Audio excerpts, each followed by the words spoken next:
First fact, your internal clock is not a metaphor, but a physical network of a neural mastro in the suprachiasmatic nucleus of the hypothalamus and thousands of tiny chronometers in every cell. They dictate when the liver best absorbs glucose, when immune cells go out on patrol, and when DNA repair and garbage cleanup in mitochondria proceed on schedule. But if you switch night for day, the blue glow of a smartphone in bed, a late snack, shift work, the score falls apart. The hormone melatonin is delayed, insulin sensitivity drops. The liver thinks it's morning, even though it's 3 in the morning. The internal clocks in tissues diverge from each other by hours. Metabolic processes proceed out of sync as if the garbage truck arrived before you took out the bins. It's not just fatigue. Chronic desynchronization is linked to weight gain, the risk of type 2 diabetes, hypertension, cardiovascular events, and even an increased risk of certain tumors. Night shift work is officially classified as a probable carcinogen. Night workers more often have disrupted sleep, and sleep deprivation exacerbates inflammation. The body lives in a state of constant alert. Add to this the common habit of eating at night. The same calories eaten not in the biological morning cause a higher sugar spike and shift food clocks even further. In sum, it creates a ticking system where every sleepless night is not just a loss of vigor, but a loss of organ synchrony, a decrease in cell repair, and an accumulation of small errors that build up over years and turn into tangible damage. Second fact. Time can take away not only years of your life, but also the breadth of your outlook. Psychologists call this time poverty. When it seems like there aren't enough hours in the day, the brain switches to a tunnel survival mode. Urgent trivialities get priority, while important but not pressing matters, health, loved ones, savings, education, are postponed to later, which never comes. The chronic feeling of time scarcity raises stress hormone levels, narrows working memory, and literally shortens attention. You check the messenger more often, jump between tabs, and each switch, according to ergonomists, consumes tens of minutes to return to deep concentration. We save seconds by losing hours. 2 minutes to scroll the feed 30 times a day adds up to a whole hour, as if you were gifting your phone 6 work weeks annually. Under the pressure of time deficit, people become more impulsive. They choose quick calories over cooking, microdoses of night work over sleep, credit here and now over planning. Subjective happiness falls, irritability rises, unspoken grievances arise in relationships, and the body responds with headaches, tension, and insomnia. The most insidious is the illusion of control. We are confident that we will speed up a bit and catch up, but acceleration steals even more attention from strategic tasks. Thus, time, by squeezing you in the vice of urgency, subtly reconfigures behavior towards short-term gains and long-term losses. The third fact. Memory is not a safe, but a workshop where the past is constantly being reshaped. When you recall, your brain doesn't retrieve a file, but opens a draft. It adds context, the emotions of the moment, touches up details, and saves a slightly altered version again. This process, called reconsolidation, explains why over time you confidently recount things that didn't happen, and get confused about details like dates, sequence of events, or even faces. Stress and haste are bad editors. With a cortisol surge, the memory's focus shifts to meanings and strong emotions, while small facts, house numbers, exact words, times, get lost in the noise. The perception of time also deceives us.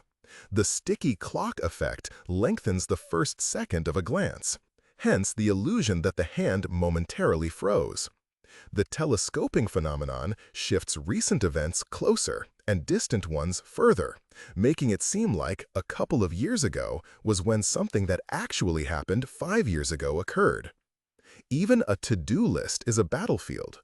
We more reliably hold on to the beginning and end, while the middle falls away. Edge effect.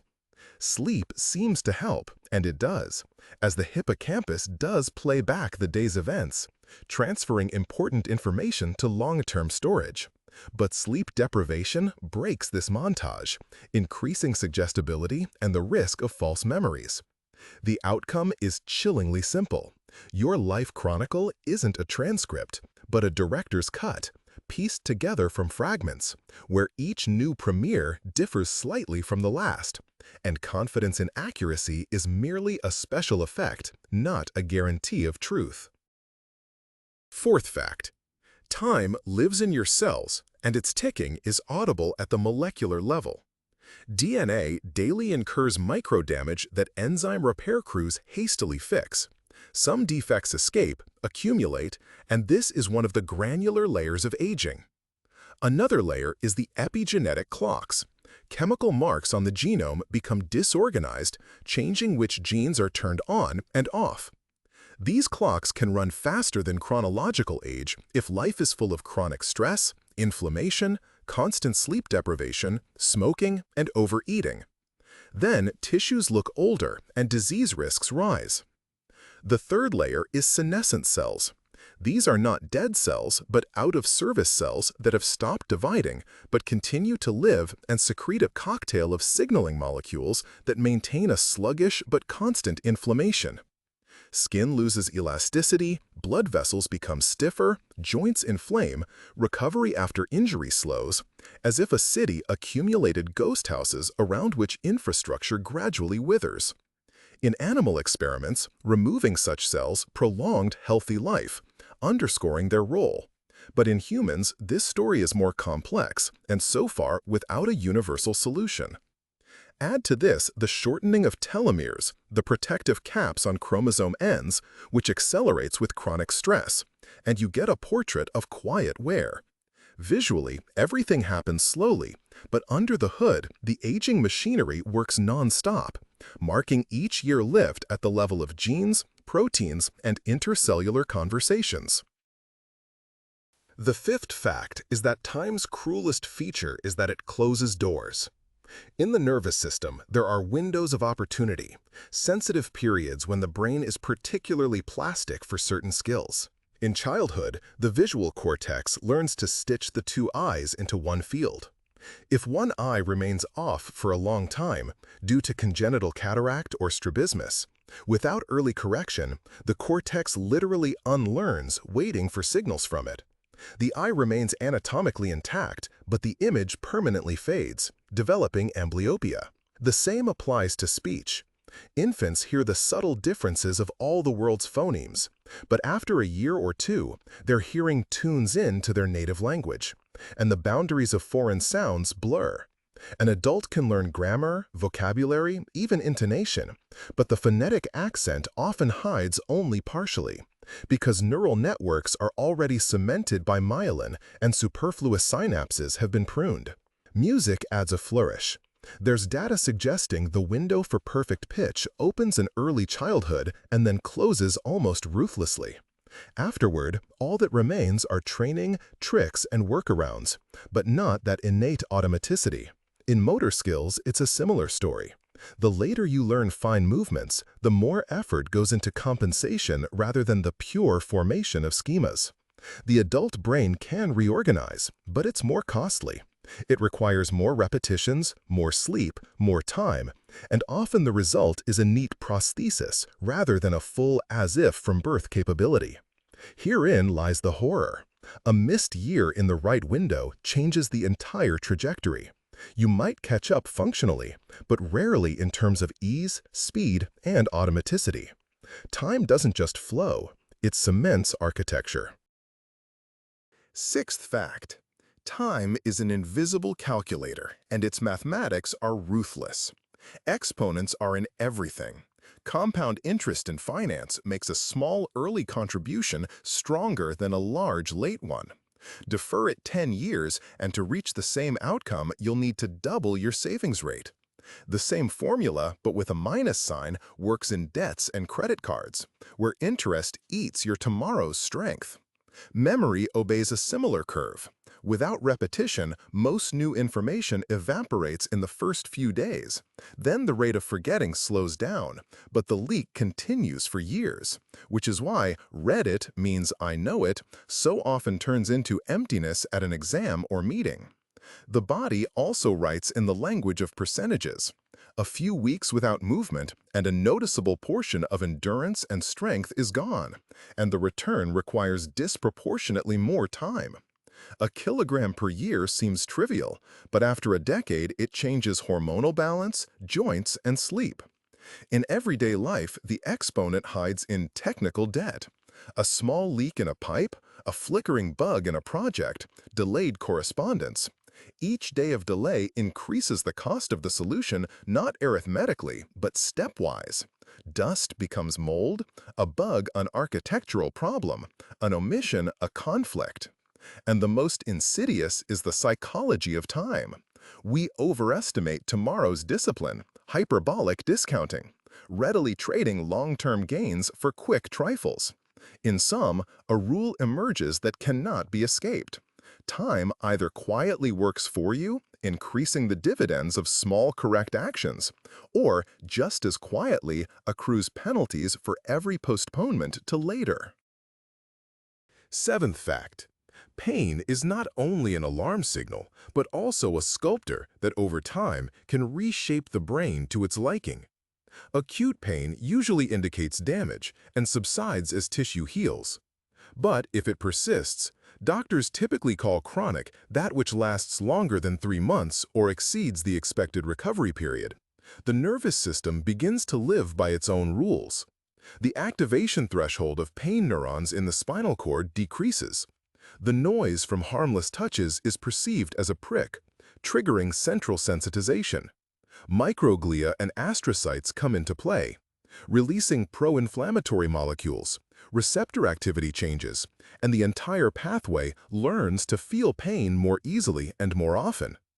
The cortex also reorganizes body maps. The famous phantom pains after amputation occur when neighboring zones invade the vacant territory, and a touch on the cheek can be felt in the absent hand. The longer pain remains, the more ingrained not only the neural pattern, but also the behavioral pattern becomes. Avoidance of movement, fear, hypervigilance, all of which feed a vicious cycle. Sleep deprivation and stress, which we have already discussed, increase susceptibility to pain, and pain itself disrupts sleep, a double feedback loop. Analgesics, especially with prolonged and uncontrolled use, sometimes paradoxically increase sensitivity, hyperalgia, and lack of activity deprives the body of its natural analgesia, endorphins and anti-inflammatory action. As a result, the initial injury recedes into the background, and what becomes dominant is the memory of pain, a network that triggers at the slightest provocation. The terrible thing is that time here does not heal, but cements. Early, comprehensive intervention, movement, cognitive behavioral techniques, proper pharmacology, often works better than late intervention because the neural tracks have not yet had time to become highways. Every month of delay adds a stroke to this internal map, making pain an independent character in your life, not just a tale of an old injury. Fact number 8. Your birth date is like a lottery ticket that quietly leads your career, sport, and studies for years. In systems with fixed school or club entry dates, children within the same class can differ in age by almost a year, and this relative seniority becomes an advantage. Older ones, taller, stronger, more attentive, more often get into strong groups, receive more playtime, praise, and coach resources. It creates a snowball effect. Early success breeds additional practice, and additional practice breeds new success. Hockey and football have repeatedly shown clusters of birth months in junior national teams. In education, a similar skew makes older children in a cohort more often top students, and younger ones problematic. The most unpleasant are the distorted labels. Younger children in class significantly more often receive attention deficit diagnoses because their natural immaturity is perceived as pathology. Then comes treatment, Missed lessons, decreased confidence, and the chain continues for years. In the labor market, their own social clocks operate. Expectations like, by such age, such position. No resume gaps allowed. A late turnaround is a risk. Recruiters and sorting algorithms see a late start or a pause as a signal, and even a perfectly suitable candidate might not make it into the first basket. Cultural markers like it's time to get married, it's time to have children, it's time to buy a house become invisible deadlines that push people to rush life decisions, or, conversely, to feel a toxic ill-timedness, although there are no objective reasons. In the dry residue, it's frighteningly unfair time mathematics. A few months' head start at 7 turns into years of advantage by 20, and one wrong turn by 30 according to societal norms is perceived as a crack in the biography. All this is not a sentence, but a fact. Social timers and age windows can subtly reshape life trajectories, and the longer they remain unaddressed, the thicker their traces become in biographies. Ninth fact: the older you get, the faster life flies. And this isn't poetry, but a byproduct of how the brain encodes time. For a child, almost every day is a premiere. New smells, yards, faces, rules. The hippocampus loves novelty and context boundaries. When scene changes occur, a trip, a move, learning a new skill, it fragments the flow into separate episodes and saves them as a dense package. In adulthood, there's less novelty, more automaticism. The same routes, tasks, interfaces. The brain economically compresses predictable days, recording only anchor points. Dopamine spikes become rarer, and with them, memory anchors dwindle. Hence the double paradox. In the moment, routine drags on, but in memory, months merge as if they never happened. Conversely, an eventful holiday flies by in sensation, but is later remembered as a long stretch of life, because it's packed with events and context changes. With age, another effect is added: the proportional theory. Each new year becomes an ever smaller fraction of what has been lived, and the subjective speed of time accelerates, as if the calendar hit fast forward. Stress and multitasking worsen the situation. Attention scatters, episodes lose their clear edges, and only fragments remain in memory. The outcome is frighteningly trivial. If you live weeks on autopilot, your biographical film will emerge as a montage of repetitions, and a decade might look like an empty gap in retrospect. This isn't metaphysics, but memory engineering. The fewer first times, the fewer markers the brain uses to measure life. And subjective time, having lost its anchors, speeds up, something hard to notice in the moment and almost impossible to rewind. 10th fact: in medicine, time is tissue, and delay literally tears pieces from it. In ischemic stroke, every minute without restoring blood flow means the loss of nerve cells and connections. The count starts from the first symptoms, and therapeutic windows last only a few hours, after which the risk of intervention increases and benefit decreases. For myocardial infarction, the same ruthless law applies: time is muscle. The longer an artery remains blocked, the more heart tissue dies, and the higher the chance of heart failure for years to come. In sepsis, delaying adequate therapy is estimated to increase mortality by the hour. In severe trauma, the golden hour determines whether shock will be reversible. Even decisions made at home are dangerous. People often wait out the first signs: numbness, asymmetrical smile, crushing chest pain, attributing them to fatigue, a pill, thinking it will pass on its own, losing irreplaceable minutes. Self-medication can also be harmful because, for example, in brain hemorrhage, antiplatelets are dangerous, and without diagnosis, it's impossible to distinguish it from ischemia. Antidotes are also time-dependent. In overdoses, insecticide poisonings, anaphylaxis, the count is in minutes, and each one changes the prognosis. Screening is another scale. Postponing examinations by a year or two can turn a potentially curable early-stage cancer into a late-stage one when therapy is tougher and chances are lower. At the other end of the spectrum is bystander resuscitation. Initiated within the first minutes of circulatory arrest, it drastically increases survival. Initiated later, it saves less often because tissues are already burned out from lack of oxygen.